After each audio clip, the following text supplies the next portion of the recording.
Hi, everybody. Oh, give me a minute here. Wow. Some of this is good and some of this is bad, and you get to guess which is bad and which is good. Yeah, that. So that. Okay, hold on. Mm, Love being alive when you have no way of being able to. Oh, don't even ask. Don't even ask how this setup is going to be awesome.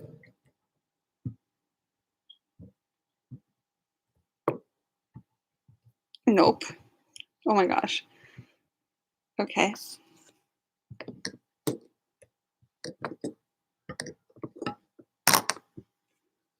I'm trying to get sorry. Yeah. I should be testing this? Sure, sure. Testing is good. Any rate, well, that's just fine. Sorry, guys. Sorry, Twitch people. You guys get just not the best things. I'm not really sure what's going on. Ooh, but I can't get it to Any rate, neither here nor there. This is what happens when you simulcast, and what seemed to work before does not seem to work now.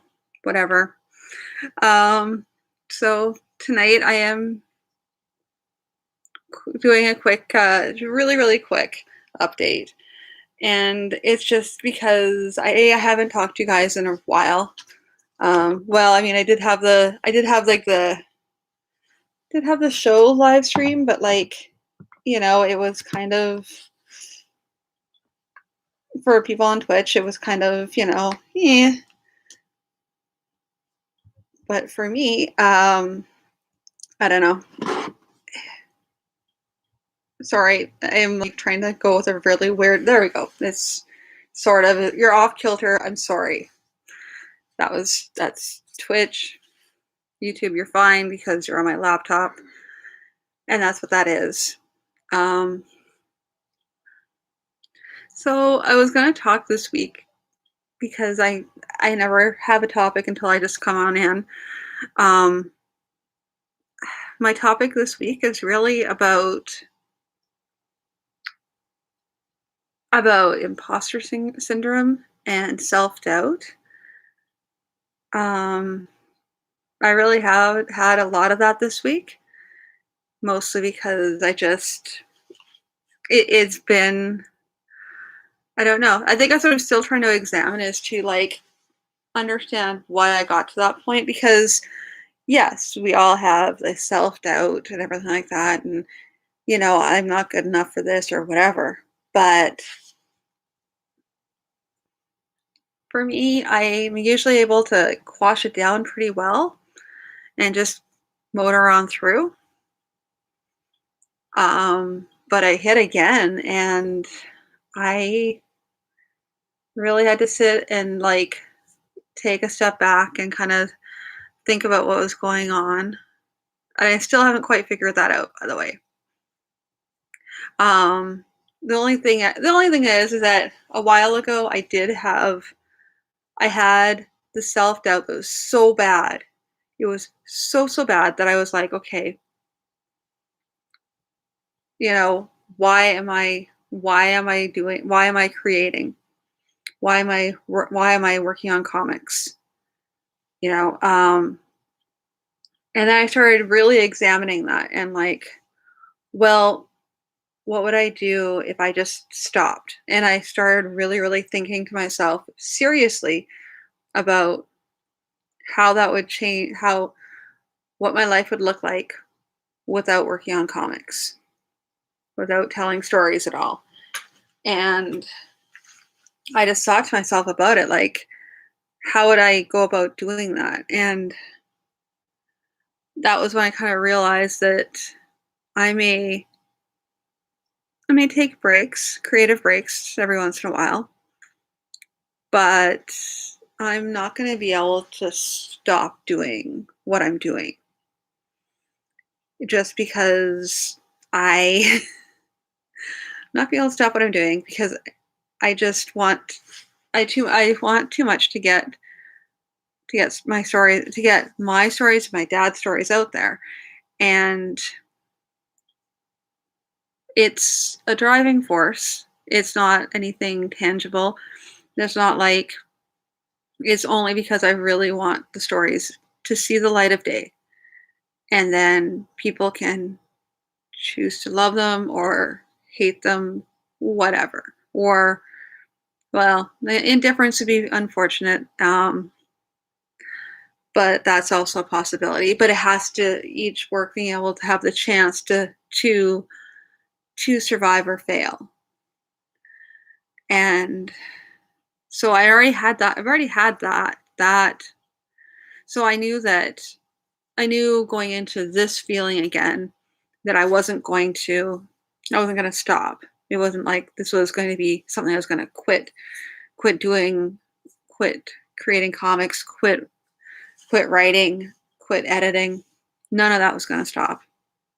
So if that's the case, and to the point where um, I'm thinking about doing some journaling through as only I can with by comic journaling, to try and examine it a little bit more, maybe kind of just sort of like this kind of like a self therapy sort of thing, to really, really like pull it apart as to why I'm feeling this way and get into more of an in-depth reason why I feel so drawn to telling stories.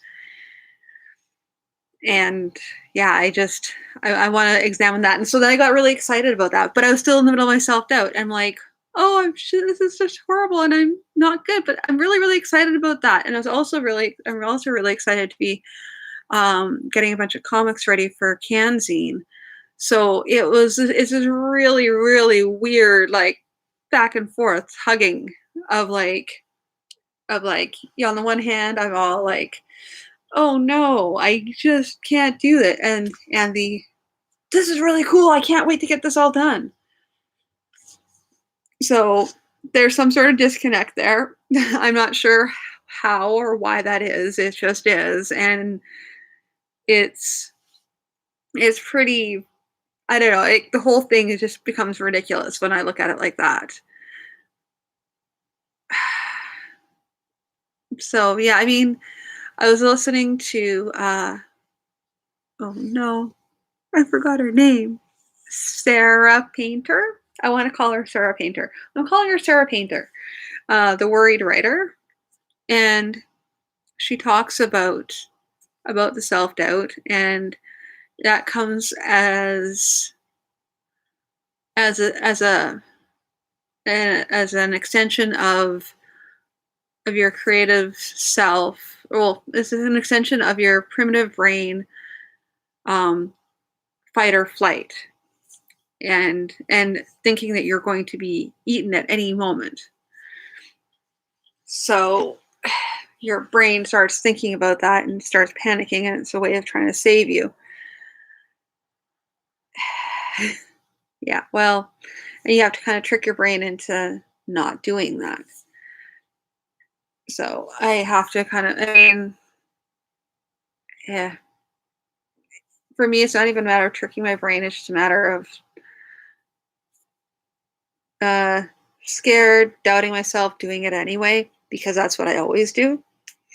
Um, I don't know. I mean, you have to you have to be willing to take that step. The step to like that part of the creative process it becomes scary where you're showing you're showing a part of yourself to people.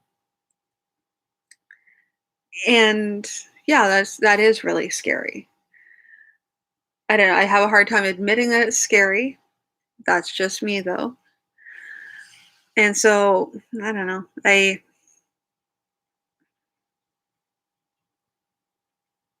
I'm trying to examine the whys and how to stop feeling that way. Although I know I'm always going to feel like there's always going to be a part of that that comes up every once in a while. It's not an all the time thing.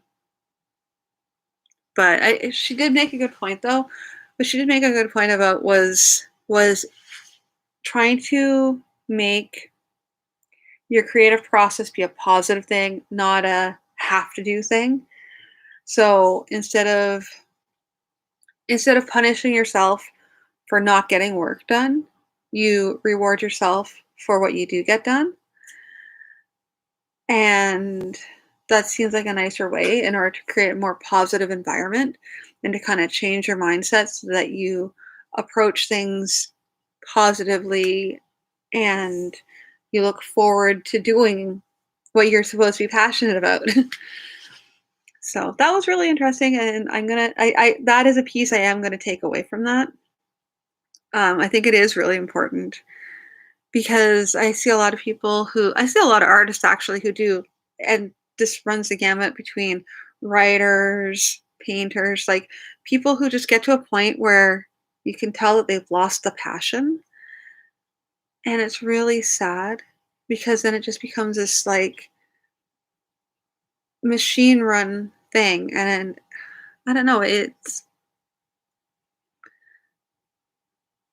losing the passion. It would be really sad. I would be sad if I wasn't excited.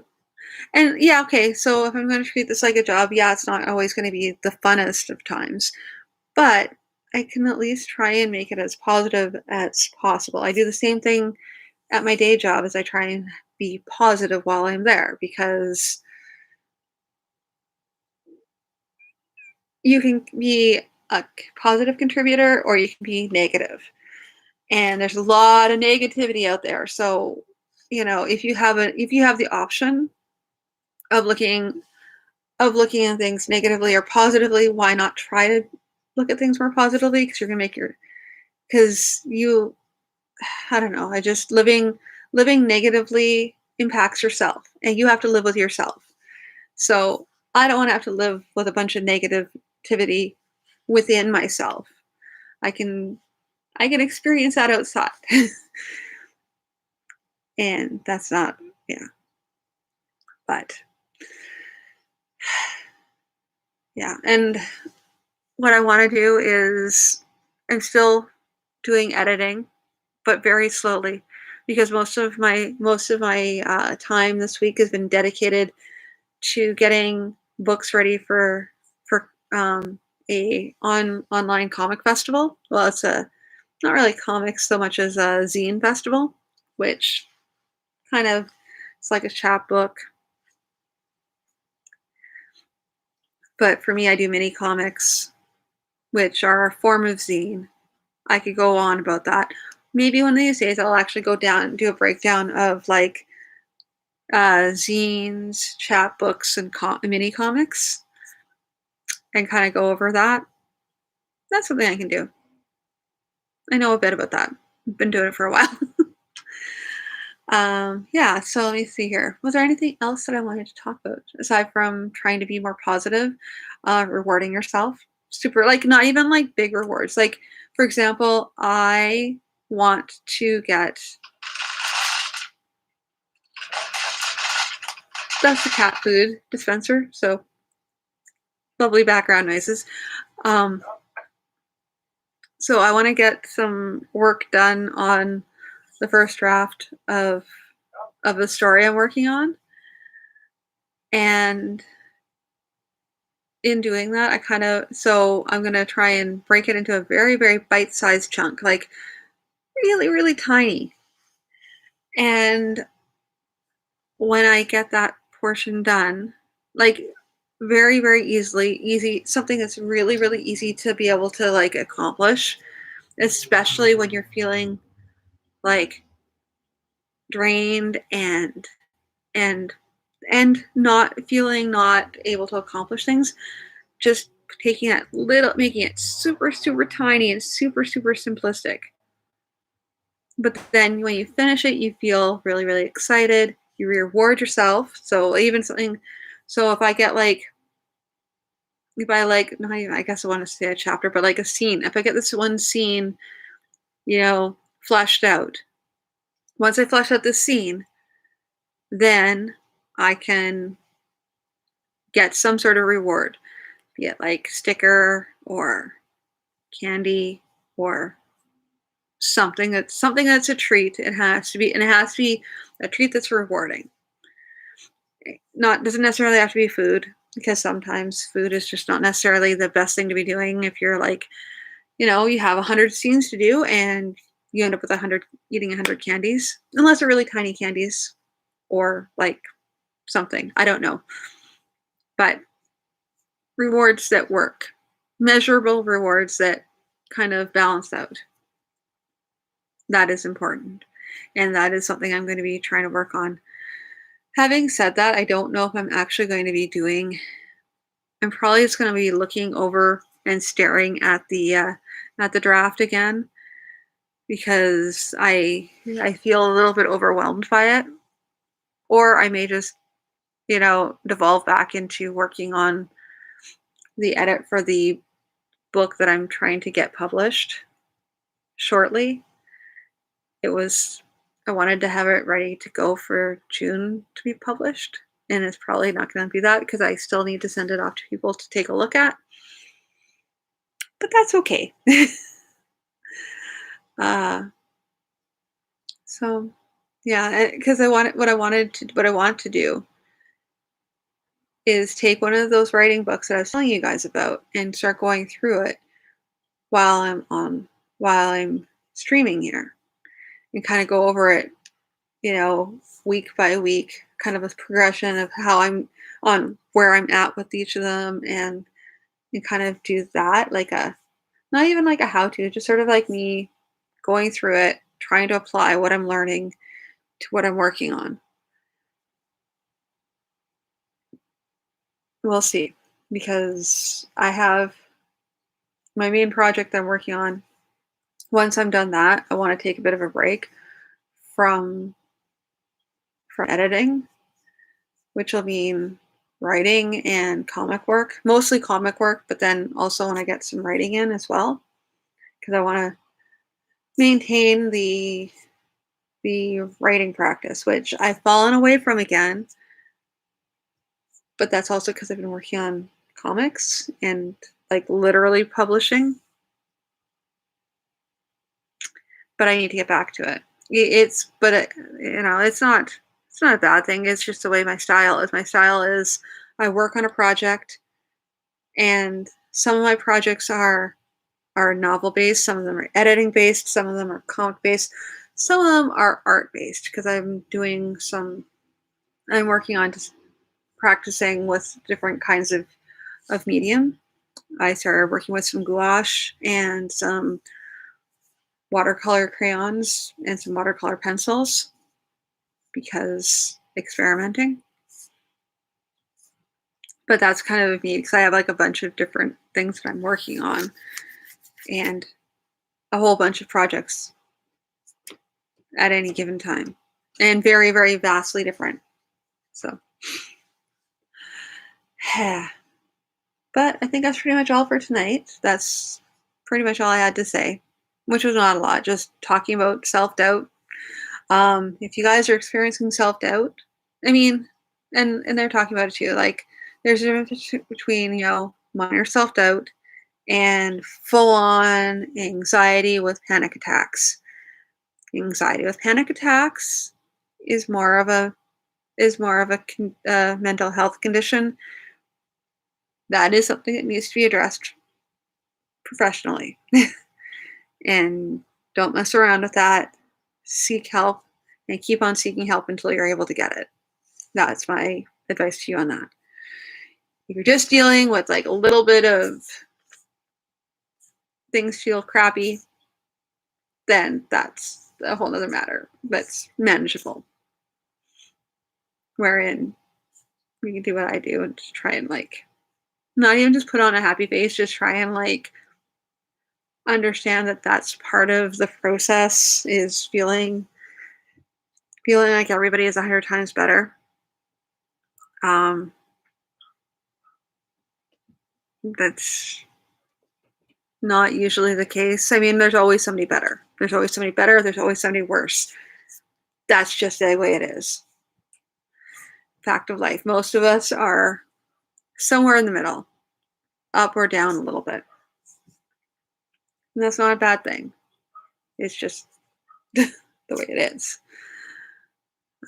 So yeah, that's pretty much all I have for tonight. Um, I will talk to you all again. YouTube, I am working on, I will be working on video editing. I have a stretch of time coming up next week, and I'm gonna hopefully get some more videos recorded. Um, I'll probably won't be releasing anything until June for you guys for story wise, just because I have to get my stuff together. I am Yeah, and I have only so much stuff I can get done. So I will work on you guys at the beginning of June. I'm That's my goal. My goal is by the beginning of June, I'll be able to get back onto reading again, and there'll be like videos edited for you guys to watch. Twitch, well, you guys know how that goes. I posted last night, and I'll be finishing off next week. I'll be finishing off the story, and I'm going to do a reaction to that because oh my gosh, that was a hard read. I don't even know. Like it was such a hard read. I don't even know. But I'm gonna hold off on saying anything. I'll talk to you guys about it when I do the stream. YouTube, you may or may not find out because I don't even know if I'm gonna post it. That's how that is. Anyway, but I'll talk to you all very soon. So have a good night. Take care.